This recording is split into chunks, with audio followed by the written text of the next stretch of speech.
ইব্রাহিম রাইসির জন্ম ইরানের মাশহাদে ১৯৬০ সালে। রাইসির বাবা ছিলেন একজন ধর্মীয় নেতা। ৫ বছর বয়সে রাইসির বাবা মারা যান। এরপর ১৯৭৯ সালে ইরানের ইসলামী বিপ্লবের ৪ বছর আগে ১৫ বছর বয়সী রাইসি তার নিজের শহর মাশহাদ ছেড়ে কুমে যান। ১৯৮১ সালে রাইসি তেহরানের নিকটবর্তী ইরানের শহর কারাজের বিচার বিভাগে যোগ দেন। ১০ বছরের কম সময় তিনি বিচার বিভাগে উল্লেখযোগ্য পদোন্নতি পান।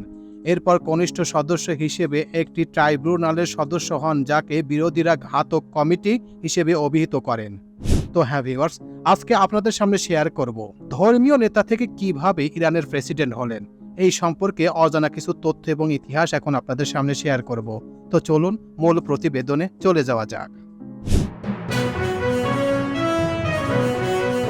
১৯৮৮ সালে এই কমিটি ২ থেকে ৪ হাজারের মতো রাজনৈতিক বন্দীকে ফাঁসির আদেশ দেয়। এদের মধ্যে মার্ক্সবাদী বামপন্থী রাজনীতিবিদ এবং পিপুলস মুজাহিদিন অর্গানাইজেশন অব ইরানের MAK বহু সদস্য ছিলেন। এই সংগঠনকে ইরান ও ইরাক উভয়ই সন্ত্রাসবাদী হিসেবে দেখে। এরপর ১৯৮৯ সালে রাইসি তেহরানের প্রসিকিউটর হিসেবে নিয়োগ পান। তখন আয়াতুল্লাহ আকবর হাশিমি রাফসানজানি রাইসিকে মধ্যপন্থী ব্যক্তি হিসেবে অভিহিত করেছিলেন। ১৯৯৪ সালে রাইসি জেনারেল ইন্সপেক্টর অফিসের প্রধান হন।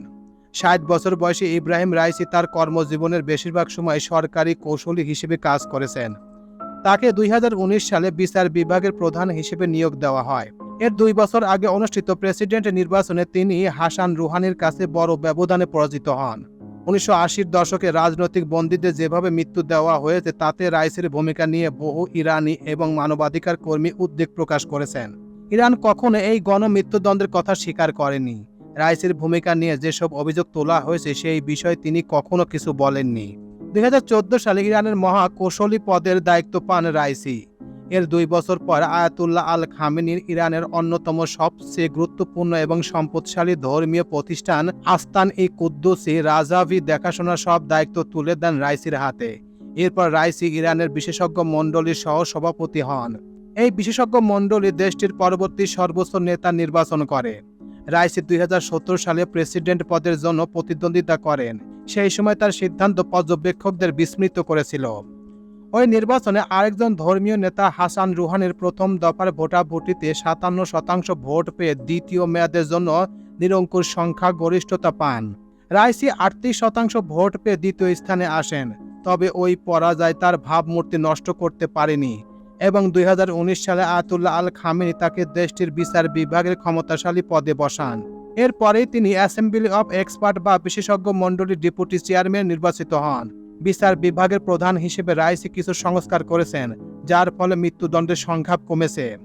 এছাড়া অবৈধ মাদক সংক্রান্ত অপরাধের মৃত্যুদণ্ডাদেশ কার্যকর করা হয়েছে কম। তবে ভিন্ন মতাবলম্বীদের দমনের জন্য বিচার বিভাগ নিরাপত্তা বিভাগের সঙ্গে হাত মিলিয়ে কাজ করা অব্যাহত রেখেছেন। এরপর ২০২১ সালে তিনি প্রেসিডেন্ট নির্বাচনে প্রার্থী হওয়ার ঘোষণা দেন এবং ৬২% ভোট পেয়ে নির্বাচিত হয়েছেন। কূটনৈতিক সম্পর্ক ছিন্ন করার ৭ বছর পর ২০২৩ সালের মার্চে রাইসি সরকার ইরানের তিক্ত প্রতিদ্বন্দ্বী আঞ্চলিক সুন্নি শক্তি সৌদি আরবের সঙ্গে আকস্মিক সমঝোতা করতে রাজি হয়ে যায়। কিন্তু ওই বছরের অক্টোবরে হামাস দক্ষিণ ইসরায়েল নজিরবিহীন আন্তঃসীমানা হামলা চালালে আঞ্চলিক উত্তেজনা বেড়ে যায় এবং এর জবাবে ইসরায়েল গাজায় ব্যাপক সামরিক অভিযান শুরু করে।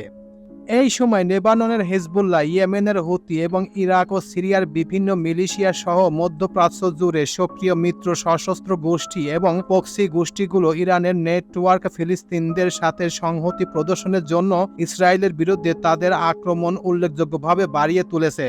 এই উত্তেজনা বৃদ্ধি একটি আঞ্চলিক যুদ্ধের সূত্রপাত করতে পারে এমন আশঙ্কা এপ্রিলে আরও জোরদার করা হয়, যখন ইরান প্রথমবার সরাসরি সামরিক হামলা চালায় ইসরায়েলে। সিরিয়ায় ইরানি কনসুলেন্ট প্রাণঘাতী হামলার প্রতিশোধ হিসেবে ইসরায়েল ৩০০-র বেশি ড্রোন ও ক্ষেপণাস্ত্র নিক্ষেপের সিদ্ধান্তকে সমর্থন করেছে রাইসি। সমস্ত ক্ষেপণাস্ত্রে ভূপাতিত করতে সক্ষম হয়েছিল ইসরায়েল। পশ্চিমা মিত্র আরব মিত্ররা ইসরায়েলের দক্ষিণ অঞ্চলের একটি বিমান ঘাঁটিতে অবশ্য সেই সময় সামান্য ক্ষতিগ্রস্ত হয়েছে। ইসরায়েলের এই জবাবে ইরানের একটি বিমান ঘাঁটিতে ক্ষেপণাস্ত্র হামলা চালায়। সেই আক্রমণ অবশ্য তার সরকারকে বিচলিত করতে পারেননি বলেই দাবি জানান রাইসি। রোববার ইরানের উত্তর পশ্চিমাঞ্চলের একটি বাঁধ উদ্বোধনের সময় ফিলিস্তিনিদের প্রতি ইরানের সমর্থনের উপর জোর দিয়ে রাইসি বলেন, ফিলিস্তিনি মুসলিম বিশ্বের প্রথম ইস্যু। তো এই ছিল মোটামুটি আমাদের আজকের প্রতিবেদন। উপরোক্ত প্রতিবেদন থেকে আমার একটা জিনিসই বুঝলাম যে আসলে একজন ভালো মানুষ যে হলে তার জন্য কি না করতে পারে। রাইসি ছিলাম সেরকমই একজন গুরুত্বপূর্ণ ব্যক্তিত্ব। তিনি তার দেশের জন্য অনেক ভূমিকা রেখেছেন এবং দেখেন তিনি মারা গেছেন বলে তার এলাকা, তার দেশের প্রত্যেকটা মানুষ রাস্তায় বের হয়ে তার জন্য 2 রাকাত নফল নামাজ পড়ছে। এত বড় সৌভাগ্য আর কয়জনের হতে পারে? এটা যদি বাংলাদেশের ক্ষেত্রে হতো তাহলে কি মানুষ বাইরে এসে এরকম নামাজ পড়তো? তার জানাজায় এরকম উপস্থিত হতো? মনে হয় না। তাই দেখেন ভালোকে ভালো বলা, আসলে ভালো যে তিনি 100% তার প্রমাণ তার দেশের মানুষ। তার দেশের মানুষ সবাই বের হয়ে তাদের চোখে পানি এবং তার জন্য দোয়া করেছেন, মুনাজাত করেছেন এবং নফল নামাজ পড়ছেন। এটাকেই বলে ভালোবাসা। তো এই প্রতিবেদনটি আপনাদের কাছে কেমন লাগলো? যদি ভালো লেগে থাকে তাহলে অবশ্যই লাইক, কমেন্ট, শেয়ার করবেন।